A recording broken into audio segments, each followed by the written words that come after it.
因为如果你不这样讲的话，那就不存在汉族了啊。但实际上汉族存在吗？当然不存在啊，因为几千年来，你有办法用汉语彼此沟通吗？无法啊。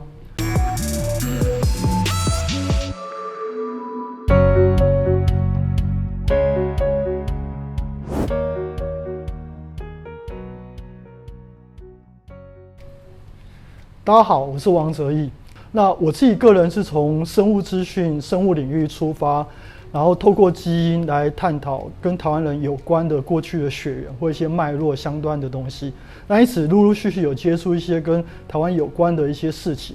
那蛮有趣的是，随着我们从过去的历史典故、那历史知识对照从基因看到的现象，一直都有一些都不拢的情形。那也因此呢，我过去在这6、7年当中，又花一段时间在挖掘一些可能跟我们现在的知识比起来，似乎是有一些错误的过去的印象的东西。那今天呢，也就跟大家来分享一下，对我个人来讲，等于是误了我这一代，也许大概就是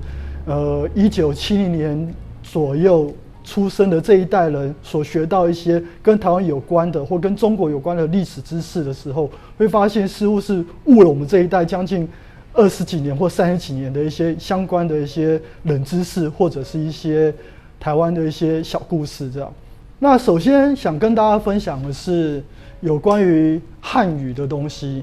也许我们现在蛮习惯就是用一些中文汉语来谈一些事情或沟通一些事情。那可是呢，这些汉语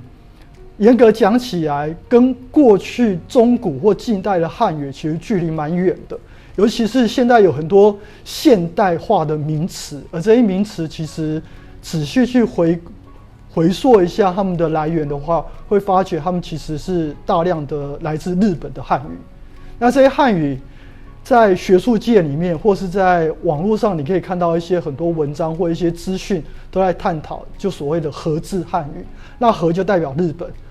那从这个档案当中，或从这个页面当中，你可以很快的看过去，几乎我们现代人会常用的什么否定啊、肯定啊、假设啊、推论啊、条件啊、名词啊等等等，跟逻辑、辩论、分析有关的一些词语，包括推论、辩证、目的、抽象、直觉、客观、直接，都是日本人在他们翻译欧美的文献的时候发明出来的词语。而这些词语呢，大量的在目前的中文当中被使用到，包括像什么卫生啊、健康啊、运动啊、进化啊、细胞啊、商业啊、金融啊、权利啊、义务啊等等等，还有第三者或是法人、仲裁。你可以大略的扫过，在我们现代人所使用的现代中文当中，如果仔细去追溯，有大量的词语并不是来自于中国，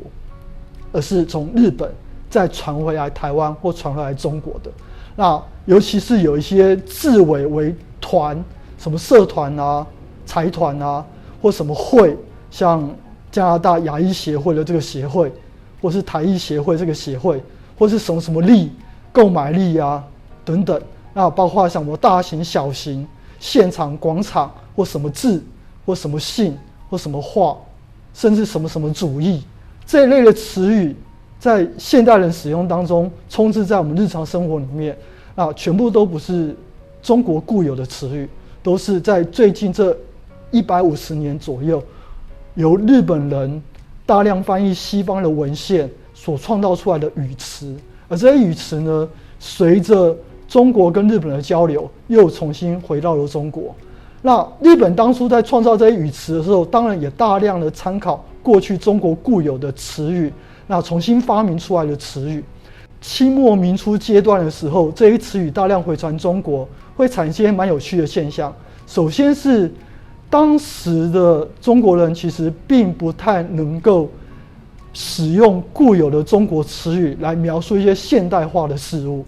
那因此就会大量使用这些词语，那引发了一些清末民初的一些中国固有的文学大家，或者是一些固有的大学问家，他们其实蛮反弹的。像网络上有不少典故，其中有一典故就跟张之洞有关。张之洞有一段时间请他的幕僚陆孝之，陆孝之是后来的北京农学院的院长，那农学学校的校长。他当初在张之洞底下担任幕僚的时候，张之洞请他去拟一个教育大纲出来，那陆孝之就在里面使用了健康这两个词语。健康这个词语目前应该很常用吧，应该不会有现代的台湾人或者中国人不会使用健康这个词语。可是在那个时候，陆孝之使用了健康这两个词语，引来张之洞非常非常的生气。他说健康乃是日本词语，用之庶之可恨，他觉得非常非常的讨厌。那陆孝之呢，本身也是蛮学有专精的一个专业人才，从日本的农业学校回来中国的，那他就很明白的就讲说，名词这个字也是日本名词，那用之有觉可恨。那张之洞很无奈的，就只好把名词那两个字改为日本土话。也就是你可以想看，连张之洞在那个年代，他其实很讨厌使用日本词语的，在他批判别人使用日本词语的时候，他也用了日本词语。那因此反思，在最近这100多年来，其实大量的词语其实是从日本传回来的。那换句话讲，如果你真的认为你现在讲的中文是中华民国，或者是中华人民共和国，或者是中国固有的词语的话，那其实是一大的谬误。而这些词语为什么会从日本回来中国或台湾呢？其实大概跟几千年来的历史现象也有关啦。也就固有以来，其实中国汉地跟周遭的日本、韩国、越南，它都被归属于所谓的汉字文化圈。也就这几个地区的读书人都是使用汉字在书写、在写东西、在记录东西。那他们的口语当然不一样，像日本人还是用他们日本当地原来的语言在沟通。可是呢，在书写方面的话，会大量使用汉字。那韩国也是，越南也是，他们都有当地自己的语言，可是文字上都会使用汉字来记载一些事情。而这几个地区的长期文化交流，在很长的一段时间都被认为是由中国汉地往外传递。那事实上其实并不是单向的，长期以来一直都是双向的。有些韩国的人、朝鲜的人，他也会到中国汉地去当官。那也有一些日本的当地的人到中国来做生意，或是在文化交流。而在最近这200年呢，这几个地区当中，日本相对的它的现代化是最完整的。中国在清末时期也有尝试想要去现代化，可是相对来看，日本的话现代化的更完整，尤其在明治维新之后，他们的现代化算是蛮彻底的，因此有大量的日本的书、大量的英文或是德文的书籍翻译成日本人看得懂的词语。那这些词语呢，自然而然就大量的使用汉字。而日语在吸收了这些从中国固有汉语发明新的汉语之后呢，又再一次回传到中国来。那也就是现在我们台湾跟中国大量使用的现代词语。而这些词语呢，其实反映的就是一个现代化的过程啦。那这个现代化的话，其实要么就是由中国汉地的人自己来达成，那要么就是由日本、韩国或越南来达成。那这当中呢，很凑巧的，或者是说有可能是你可以视为是历史的必然，有可能是偶然，就偏偏是日本它本身现代化最彻底，所以自然而然在现代的汉字词语当中，它很多源头会指向于日本。而日本在当初发明这些合字汉语的时候，当然也大量参考了中国固有的词语，像经济这2个字，当然古代就有经世济民这样的词语。那他们发觉经世济民当中的经济这2个字抽出来，还蛮适合来代表英文的词语当中的 economy 的这个东西，因此他就使用了经济这2个字。那相对的也有其他的词语都是类似这样子，经过日文吸收了汉语之后，然后再一次传回来中国，变成现代汉语。那可是呢，如果从汉字的文化圈的观点来看一些事情的时候，你还是会发现是汉字的东亚大陆文化圈的观点，其实是比较偏重于大陆文化的观点。那在台湾的相关的一些文献里面，它就大量的忽略来自于海洋的一些事实。可是台湾实质上它是属于两种文化圈，也就是东亚大陆文化圈以及东南亚海洋文化圈所共同交汇交集的一个地点。台湾本身位在东北亚跟东南亚的中间，那台湾人呢，其实长期以来，在过去数千年来，一直在这个海域当中到处做生意，到处往返，到处与周边的人交流，远到日本，往南远到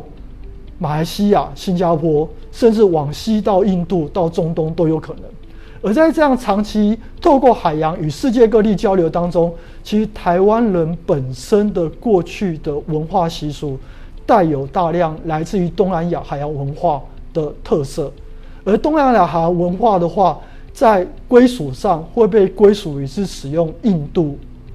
的文字，或者是跟印度固有的文化习俗有大量的关系。你在菲律宾、在马亚半、在婆罗洲、在马来西亚半岛、在中南半岛可以发现有大量的过去跟印度教有关的相关的寺庙或者是文明。而后来在马来西亚跟印度尼西亚和菲律宾的南方有伊斯兰文明进来之后，它又取代掉原来的印度文明。而台湾夹在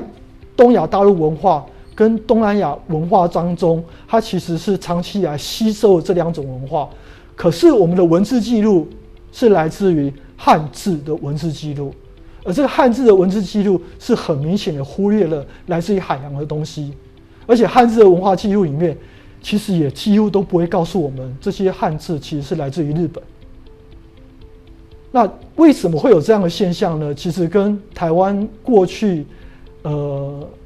几百年来的读书人，也就是懂得用文字记录写东西的这些人，其实都还是所谓的科举的举人啊。他会去参加清末的科举考试，也就会想要当秀才，想要当官，因此他必须要去考虑到他自己当官的出路。这时候自然而然就会以中国、以清廷、清末的朝廷为尊，那自然而然就会忽视了以外其他的事物。那台湾具有东南亚印度文化的特色的话，其实可以从实际的历史现象当中去追溯。其中有一个部分是很多人可能不知道，台湾其实也有唐人街。那这个其实文字记载上是没有的，你从汉字的文字记录是看不到这种东西的。那可是如果你追究一些台湾固有的地名，然后再搭配荷兰或者是西班牙的文献，其中一个你可以看台北士林的这个地区，它的旧名称叫巴兹兰。那很多人都说，或者是很多的相传的典故都会说，巴兹兰这个名词，这个地名是来自于平埔族、马赛族的族语巴兹人。那巴兹兰这个词语在马赛族、平埔族当中是代表温泉的意思。可是代表温泉这个意思，它其实只是一个相传的说法，并没有明确的文字记录佐证。反而在西班牙文献当中呢，他发现到，我们可以从西班牙文献当中可以发现到，巴兹兰这个字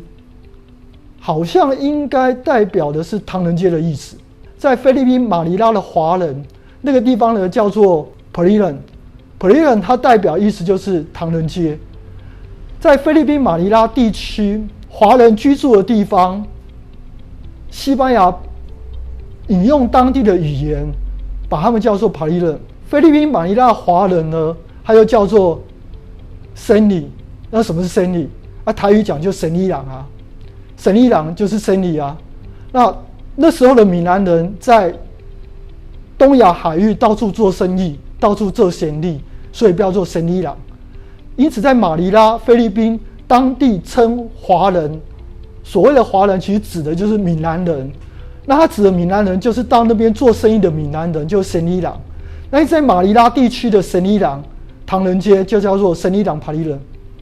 而在西班牙占领了北台湾的时候，西班牙神父在北台湾的汉人市区，他们也叫做神里帕里人的那个地方建造了教堂，而这个教堂一开始是为了让来自马尼拉的神里朗使用的，或者是来自马尼拉的神里朗已经改宗基督教、改宗天主教之后，应该是天主教改信天主教的这些神里朗有一个聚会或者是周末礼拜的地点。而同时在西班牙文献当中也提到了汉人在当时的，也就是现在的台北松山地带也建立一个小型的汉人市区，也叫帕里人。而在马来西亚、印尼的唐人街就叫帕西人。那因此从这些语词当中去回溯，代表什么意思？代表台湾以前有唐人街啊。而这个唐人街的词语是汉字文化圈自己称自己为唐人街吗？当然不可能，一定就是那个时候的台湾的原住民，或那个时候的台湾的南岛语族或平埔族，在称呼从中国南方来台湾做生意的闽南人所居住的地方叫帕里人。那代表什么意思？代表台湾本身内含大量的东南亚海洋文化，而这些海洋文化在汉字的记载的表象当中是看不到的，而汉字记载汉字记载的表象却一律都是台湾是固有来自中国的闽南人的集散地，那台湾自古以来都是中国的。汉字记载只会这样写，他不会去告诉你其实台湾存在着大量的跟东南亚有关的印度文化的，或者是跟东南亚南岛语族有关的大量的事物，这些东西都不会被记载在汉字的记录当中。那除了和字汉语跟除了台湾有唐人街之外，你可以进一步从这些线索去看，那台湾在汉字记录之外还有什么东西其实带有印度洋、东南亚海洋文化的特色？那其中一个就是跟民间的信仰有关的事物。而这些民间信仰呢，当然你从文字记录当中都会跟你讲说，这是中国闽南、广东潮汕地区汉人固有的习俗，就闽南人啦、客家人啦固有的信仰。那这当中的什么鸡同啊，或者是相关的什么八家将啊、十家将啊、八关将或十家将这些东西，应该都是固有汉人才有的。可是你到中国北方去看，没有鸡同这种东西啊，也没有八家将这种东西啊，这些东西是什么来的？那从汉字记录当中，其实你不会去看到台湾的民间信仰来自于东南亚海洋文化的这种记载，你看到的都是千面一律告诉你，台湾的民间信仰是来自于中国地区的，是中国南方闽南、潮汕、闽南人、客家人固有的习俗。然后他会告诉你，这些闽南人或是客家人是从北方在五胡乱华时期由北往南的，那因此它的来源呢，自然而然就来自于中国北方，是中国汉人固有的民间信仰。可是如果这样子的话，在北方应该看得到固有的民间信仰才对啊，可是千篇一律都没有。鸡同只有在南方才有，尤其在台湾跟东南亚地区更明显。在东南亚的庙会活动，你会看到大量的跟台湾很像的鸡同踩街、操五宝，然后拿针穿刺自己的脸庞或是脸颊的这样子的活动，而这些活动你台湾也看得到，可是在中国北方是不会有的。而中国北方它只有所谓的伏击，伏击就是透过笔，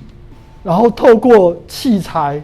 他会告诉你说有神明降基下来，然后写字伏鸾伏击的这种现象，可是不会有鸡同。伏击台湾也有，伏鸾台湾也有，可是当机只有台湾有，中国北方是没有的。那当机这两个字，有人说，或目前大部分都说当机其实就鸡同的倒过来讲法，就台语把它颠倒过来叫当机，那个当是同。那可是有一些相关的研究，在台湾其实这类研究还蛮少的啦。就民间信仰研究，其实在台湾不算是学术界的大家愿意去做的。那学术界的大家其实还是会在文字记录上打转。那比较有些人去做了，我有看到有一些研究会讲到说，党基的党这个字代表就是神明附身的这种现象。它党那个字并不是统，是后来的汉字记录才把那个唐写成董。那台湾民间一般人不会觉得是鸡童是指的是儿童那个意思。台湾民间信仰当然自然而然不是来自于中国北方汉人固有的东西，它是来自于东南亚海洋文化固有的东西。因为我们在东南亚都看得到，在中国北方反而看不到。而进一步呢，党基的分布或党基信仰的分布，其实跟台湾的王爷公的信仰更是接近。基本上在台湾有王爷公的信仰，大概就有党基；而在东南亚也有所谓的王爷公的信仰，而王爷公的信仰跟党基的分布情形也蛮接近的。而这些都同属于海洋文化的一环。王爷公，你会看到王爷公的信仰会有王船、烧王船的这种习俗，而烧王船跟海洋文化自然而然有很大的关系。你在大陆内地里面不会有王船的这种东西存在的，它不会从大陆的内地里面造了一艘王船，然后跑了万里远的地方到海边把它送出去。在内陆里面不会有这种习俗发生，只有在海洋附近，在海边地区才会有。在东南亚的海洋或在台湾的海边才会有王船信仰的东西。那这种王爷信仰自然而然跟海洋文化有关，而妈祖信仰其实很明显的自然而然也是跟各地的海洋文化有关。可是因为妈祖信仰本身，它天后本身是在宋朝的时候有被皇帝册封为天后，那本身带有一点汉化比较深的色彩，所以你看到的是在妈祖信仰里面，它有比较多的汉化的因素夹杂在里面当中。可是把它剖开来看它的内涵，自然而然也是一个海洋文化的东西，而在王爷信仰当中会更明显。那因此你要了解台湾内涵的这些东亚海洋文化的元素，其实你必须要跳脱文字记录，也就是你不要依赖汉字所记载的表象，你要把它摆在一旁，然后用你自己个人的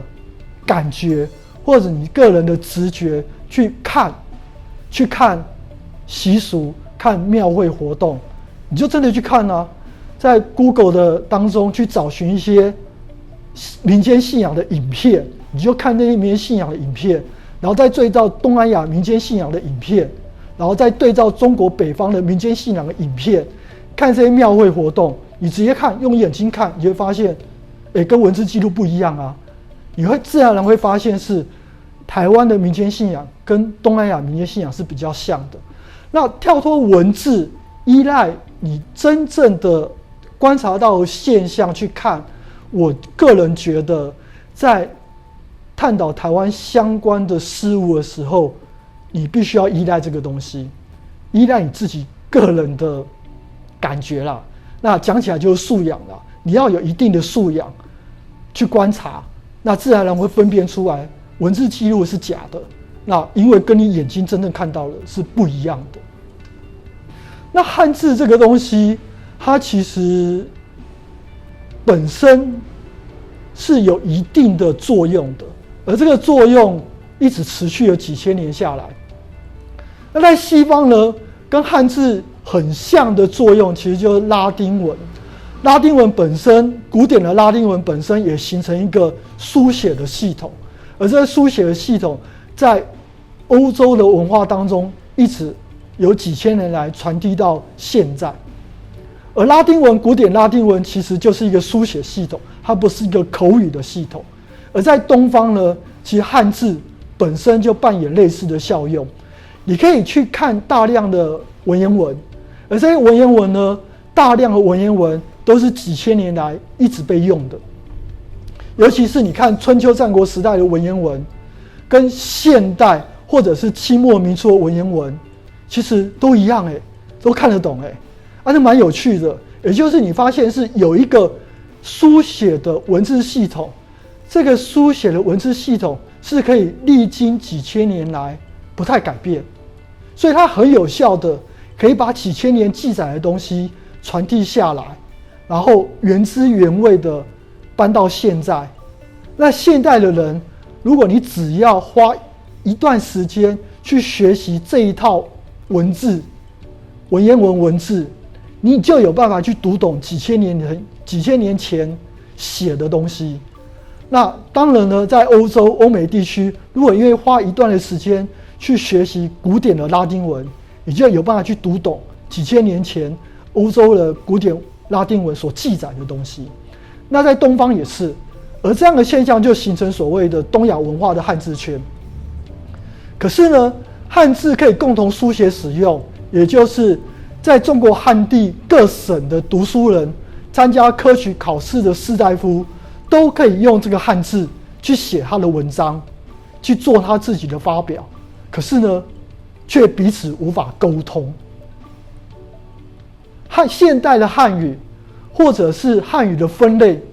它包括了官话 Mandarin，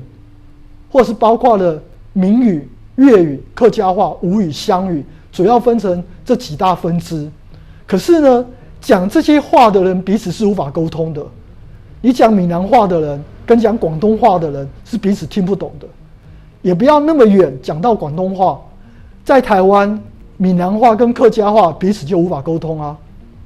必须要有一个人讲闽南话，或另一个人讲客家话，或者是我们大家都用普通话，才有办法沟通啊。也就是汉语本身是无法彼此沟通的。在20-30年前，或者是我读书的时候，小时候吧，都会讲说我们是讲 Chinese。那现在呢，你在 Facebook 看到你主要使用的语言是英文还是其他语言，你会发现是大部分人在讲中文的时候会写 Mandarin， 不会去写 Chinese。因为你写 Chinese 的话，其实包括了什么？包括了广东话，包括了客家话，包括了各地不同的汉语方言。而这些汉语方言彼此是无法沟通的。可是呢，在目前汉语却被归属于是一个语言，而这个语言彼此是无法沟通的，这很奇怪。在语言学的分类里面，不管是从社会语言学的角度出发，或者是从历史发展语言学的角度出发，其实大致上都会认为，一个语言就是彼此可以沟通使用的，才叫一个语言。而汉语却被认定为是一个语言，它其实不是来自于学术上的认定，它其实是政治上的决定。它实际上是一个语系，或者是称为语族，因为它包括了数个无法沟通的语言。那为什么政治上会把汉语认定为是一个语言？当然是为了干嘛？为了政治的目的嘛。因为如果你不把汉语视为一个语言的话，那你就不能说自古以来有一个汉族，他们拥有共同的语言、共同的文化、共同的传统。因为如果你不这样讲的话，那就不存在汉族了啊。但实际上汉族存在吗？当然不存在啊。因为几千年来，你有办法用汉语彼此沟通吗？无法啊。各地参加科举考试的读书人、士大夫，考上了之后到京城当官，他们有办法用自己的语言彼此沟通吗？湖南人讲他们湖南话，福州人讲福州话，在北京是无法沟通的，所以他们必须要共同使用干嘛？共同使用官话，才有办法彼此沟通。那在汉字的记录当中，你常常会看到一些很有学问的大家，或者是官位很高的大官，会被记载说他口疾。像汉代的杨雄，他从四川参加科举考试到长安当官。那杨雄是很有学问的一个文学家，他官当的也不错，可是却被说他口疾。可是我相信他在四川绝对不会口疾，可是在长安却口疾。为什么？因为不会讲长安当地的官话。那在京城当官的这些汉地的各个地方的科举士大夫，在京城当官的时候，他们可以用文字沟通，可是无法用语言口头上来沟通，可以用书面来彼此了解，可却无法用口语来沟通，除非他们都共同使用官话。那什么样的官话是最标准的官话？很简单嘛，皇帝讲的官话就是最标准嘛。简单讲就是皇帝讲的话才是最标准的官话。北京人当地讲的，北京市民当地讲的北京话不是最标准的官话。那 Mandarin 就被叫做谣传 Mandarin 代表就是满大人的话，所以叫 Mandarin。那 Mandarin 是哪个地方的 Mandarin 讲的话是最标准的？不是北京，是乐和的承德那个地方。那乐和承德那个地方的 Mandarin 是最标准的。那为什么那个地方最标准？因为满人当中的八旗子弟，他们是大部分的八旗子弟是在承德那个地方长大的。那他们小时候学官话，就在承德这个地方学的官话，因此承德地区讲的官话是最标准的。那告诉大家什么事情？这告诉大家就是汉语自古以来就不是一个可以互相沟通的语言。可是呢，官话可以，闽南语可以，客家话可以，也就是各地的当地的方言是可以彼此沟通的。那代表什么意思？代表自古以来各地区的当地的人才是一个真正拥有共同语言、共同文化、共同传承的族群。也就闽南人，他本身是真正拥有共同语言、共同文化、共同传承的一个族群，而客家人本身也是一个拥有共同语言、共同文化、共同传统的族群。可是你把这样的族群放大讲整个汉族，当然就不是的。那代表什么意思？代表汉族是一个自古以来就有的族群，这是一个虚构的。那为什么这样虚构？当然有政治上的目的，这个目的有统治的目的，当然也有中国士大夫本身必须要这样做的目的。而中国的士大夫为什么要这样做？当然一方面是他必须要当官，而在当官的过程当中，他必须要去统治，或者是发挥他统治能力去治理，或者是发挥他的专才去服务皇帝。因此就要服从一个皇帝所喜好的东西。那皇帝喜好什么？当然喜欢的就是你的汉地18省合起来是一个可以被我统一、被我统治的区域。而这样的观点就会在中国历史上穿插在所有记录当中，他都会去告诉你，似乎自古以来汉地18省就是一个合起来统一的区域。它分裂是不对的，它应该被统一，因为皇帝不喜欢分裂，他喜欢统一。而只有在统一的情况之下，这些各地的科举士大夫才有办法透过读书、当官，然后从他的原来的固有的阶级往上跳到一个比较高的阶级。所以背后有政治的目的，背后也有他个人发展他自己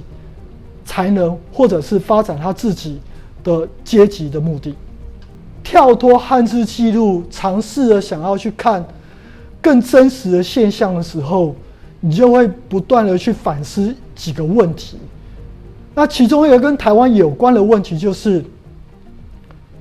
那到底台湾是不是属于中华民族的一环？那当然不是嘛，因为汉族本身就是一个虚构的，更何况是中华民族。好，既然汉族是虚构的，中华民族是虚构的，那台湾，我们可以把台湾视为一个族吗？也就是我们要建立所谓的台湾民族吗？可是，如果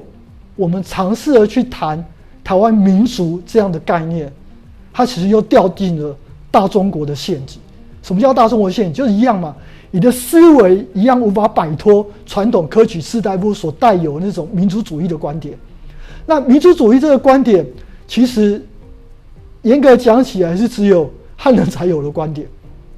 在西方里面，所谓的民族主义其实指的是nationalism， 它其实是所谓的国族主义。民族这两个字是孙中山先生所发明的一个字，他在他的三民主义当中去提到民族主义。他当初当然有他政治上的目的，然后呢，他当然就是引用了西方的文献，然后唐氏的中国话翻译过来之后的词语。可是，在汉字当中的民族这两个字，我们很容易误解，因为中间有个民那个字在那里，而不是一个国在那里。如果你把它写成国族的话，可能比较符合原始英文上的意义。可你把它写民族，你会把它认为它是应该是 people， 是人民，而不是一个族。而在英文当中，跟它对照的比较接近的名词，其实应该就是 people， 或是 ethnic group， 或是 nation。而这三个词语呢，其实各自上是不一样的。people 就一般的人，它指的就是一群人，一群人可以是一个地方的人，或者是来自各种不同地方的人。那这群人如果具有共同的文化、共同的语言、共同的传统，它就会归属于是一个族群。这时候就会形成所谓的 ethnic group。那进一步呢，如果这是一个国家的话，那自然就是一个 nation。而跳脱民族主义或国族主义的观点的来看的话，也就是不要那么集权或是那么的国族观点的时候，我们应该会认为是一个 nation， 它可以有许多 people 或许多不同的族群。而一个族群呢，它同时也可以分属于许多国家。而国族主义谈的就是一个国家就是一个族，一个族就是一个国家。这个观点不是我们现代的台湾想要的。如果我们现代的台湾想要走这个观点的话，那自然而然你又回到了传统的路上，它会产生许多问题。而现在该怎么看？其实就很简单，我们重新认识真实的台湾。那真实的台湾什么样子？真实的台湾就是在台湾有许多族群啊，有闽南人啊，有客家人啊，有原住民族啊。而这些族群呢，这些不同人呢，如果有意愿共同形成一个国家的话，那这就是台湾。所以台湾，或者是重新去翻转认识台湾的话，这个活动或这个观点，它必须要去解构汉族，把汉族固有的整个汉族，包含台湾，包含闽南人，包含客家人，甚至他们更野心的，还把台湾的原住民，把所有南岛语族都列进去，视为是来自于中国固有的边疆民族，所有人都是中国人，这个观点要被打破。那打破的关键其实就是汉族自古以来是不存在的，那更何况其他的族群合为一族更是不可能。在这个观点打破之后，解构了汉族之后，那重新思考台湾，重新翻转台湾，那要认识真正的台湾，那这样子的思维，不要从文字上去看，从观察到客观事实的现象去理解它。而这样的观点，其实在我个人认知里面，我不会认为是一个国族主义或是一个政治活动，它其实就是一个很单纯嘛，我们就是要了解真正历史发生的故事或真相嘛。那从这个观点来看的话，我们先不要去谈政治或谈其他国族主义的问题，我们只谈真正的台湾是什么。我们只要把心力放在真正想要翻转台湾、重新思索台湾的这个观点，从想要真正去认识真实的台湾的这个观点，你自然而然的就可以把固有的一些不好的遗毒给抛掉，那很自然而然的就可以摆脱。对我来讲，就比较容易去摆脱误了我们好几十年的这些错误的观点、错误的事实。好，那谢谢大家。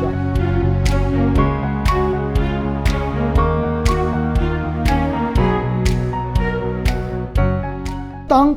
明朝被清朝取代掉之后，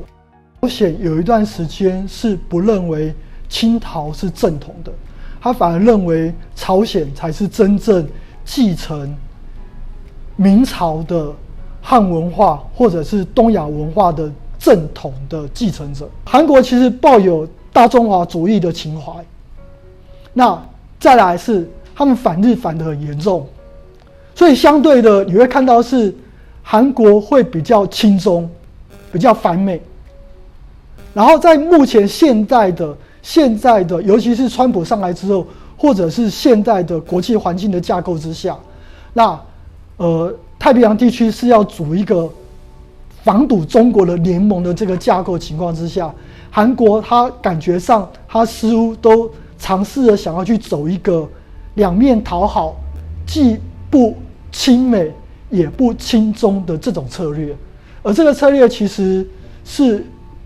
有被日本、被美国讲白了有被讨厌的啦。那因此在这个环境之下，在现在的这个情况之下，我自己个人会觉得韩国他们接下来的发展是一个很大的一个分歧，他们要么就是走向海洋，要么就是走向大陆。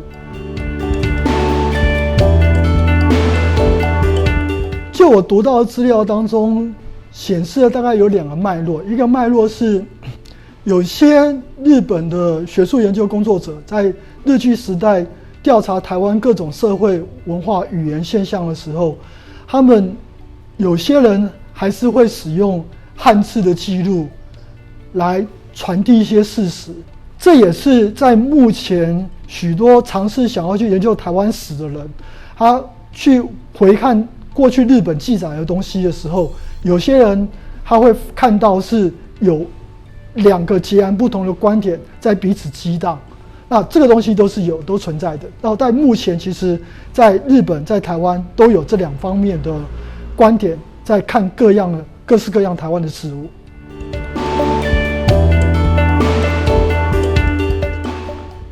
实际上的台湾其实就是一个多元文化彼此交流混合才形成现在的台湾。那现在这个台湾事实就是一个具有独立主权的一个国家，有自己的军队，那有自己的语言，有自己的民主制度，有自己的各式各样的事物，因此它似乎渐渐的会走向彼此融为一体的这种现象。那这个是民族融合下来的结果。我相信在美国的黑人，他应该比较认为自己是美国人吧，还是他认为他自己的语言、自己的文化、自己的习俗跟非洲的黑人比较像？绝对不会，因为已经几百年的跟美国当地的不同的族群混杂交流之后，它形成的文化脉络是比较跟现在的美国是一体的。那加拿大的话，它比较跟台湾或者是跟日本、韩国、中国有一个很强烈不一样的地方是，加拿大本身并不太有需要尝试的想要去建立一个国族的这个必要，因为加拿大本身它没有敌人啊，它隔壁的美国和加拿大本身是很亲近的，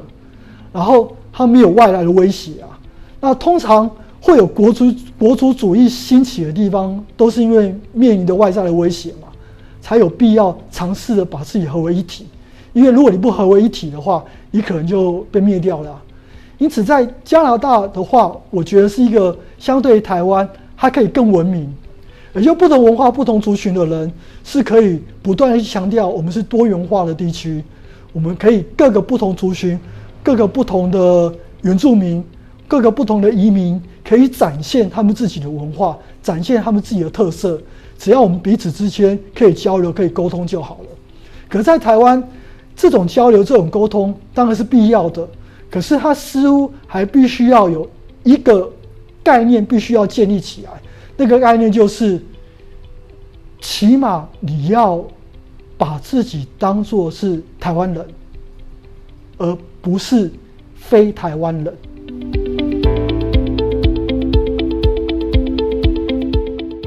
在台湾的年轻的一代，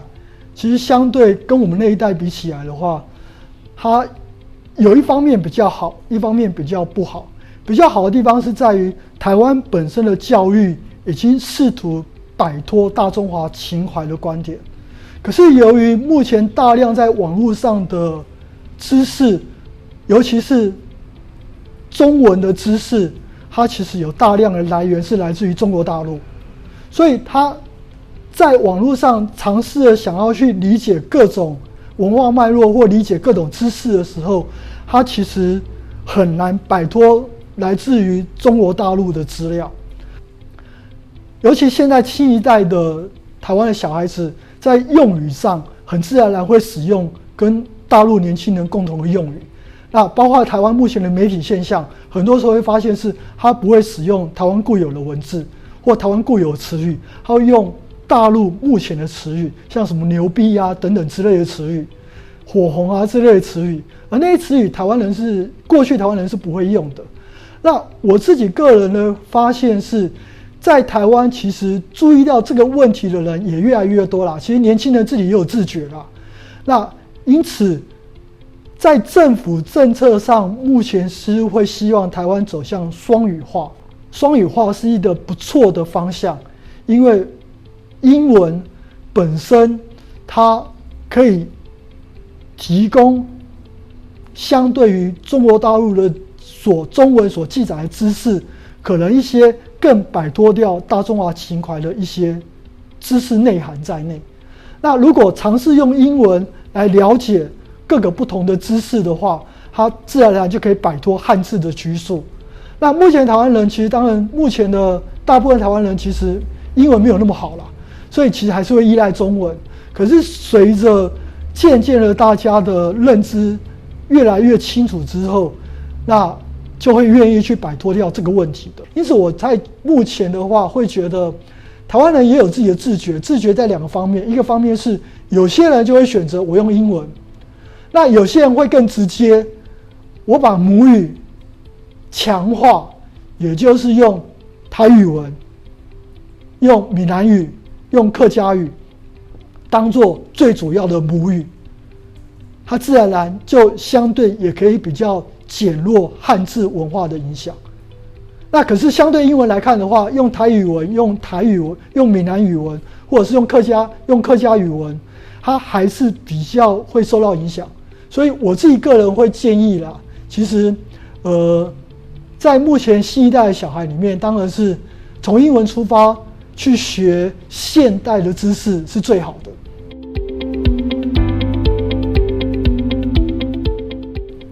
台湾其实就有一撮人就尝试想要用罗马字来做，那因此主要就有一群人他想要用罗马拼音来取代掉现在所有东西。那当然会面临到阻力，那阻力就是固有的一些台湾的汉学家其实还是用汉字，他们会去看到用他们理解的东西去说，很多台语文其实在汉字当中是会找到对应的。那如果可以找到对应，那我们就还是可以用汉字来写台语文。在历史演化的脉络，它一定会出现的是罗马字跟汉字混用。那混用到一个阶段之后，会彻底摆脱汉字还是不会？那我们就继续看嘛，继续看下去就好了。那不过我个人的观点出发来看的话，有两个是我自己的个人观点。一个观点是就保留台湾固有文化的脉络来看的话，我觉得台语文的复兴运动，或者是客语文的罗马字的复兴运动，用罗马拼音来写台语文、闽南文、客家文，甚至原住民语的这样子的活动，其实是会被不断的发展下去的。但因为很简单，是我们只要用罗马拼音，其实你就有办法学不同语言。对小孩子来讲，他如果愿意学罗马拼音，他就有办法去学客语、学闽南语、学喜马拉雅、学那个阿美族的族语，或是赛德克的族语，他可以学不同的族语。如果你希望台湾人的下一代可以拥有这样子的天赋，也就是他可以顺利的在闽南语、客语、不同的原住民语，包括英文，不断的切换的话，那你觉得要用汉字当做主要的工具吗？当然不是啊，一定就是罗马拼音。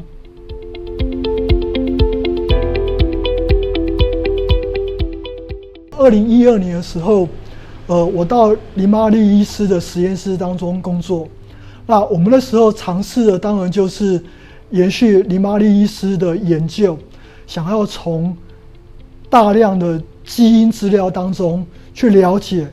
台湾人的血缘的脉络是真的来自于中国的，还是其实台湾人的血缘反映的是台湾人真实的历史，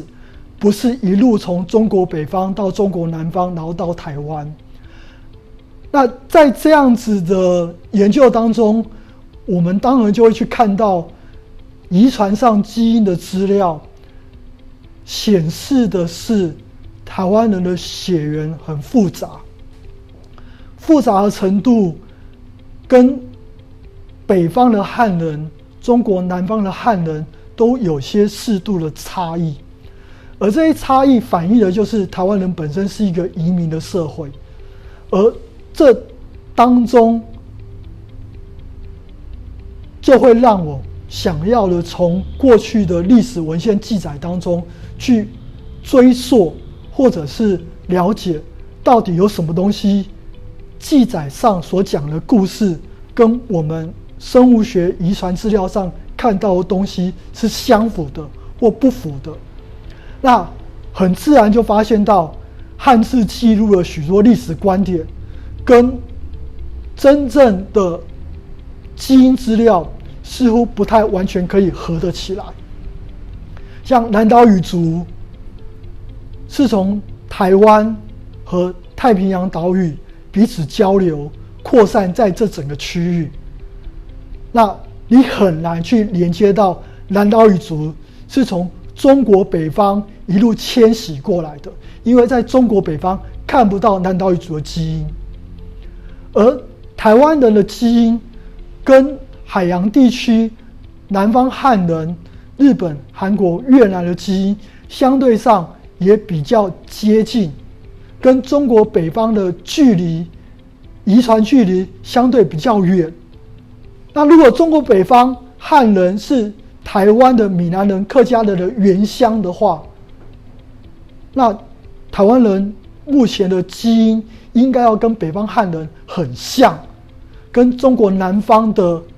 当地的汉人不像才对啊。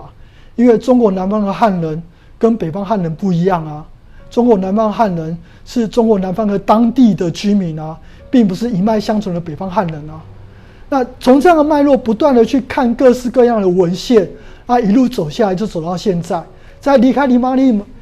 医师的实验室之后，我个人也会不断的再去看一些资料啦，那或是看一些东西。那当中也有一大部分是蛮不错的是，Charlie 邀请我这2年参与加拿大台湾文化节的活动。那在这个机会当中，有机会跟各个伙伴们聊，那开会，那我也借由这样子的机会，我再去看了一些我可能以前有摸到一些线索，然后没有进一步去找出来的。那去找出来之后，也就看到一些这2年新的一些事物。那因此就从最早跟大家分享基因，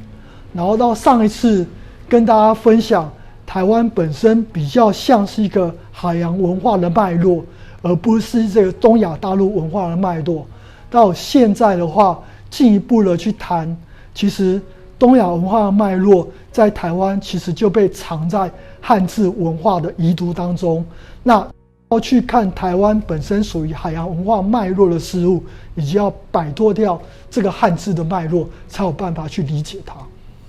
那也借由这个现象，当然我就有机会去反思，那我过去这20-30年来读到的东西，或我被误解的事，我误解我的一些事物，那哪些是可以被重新厘清的？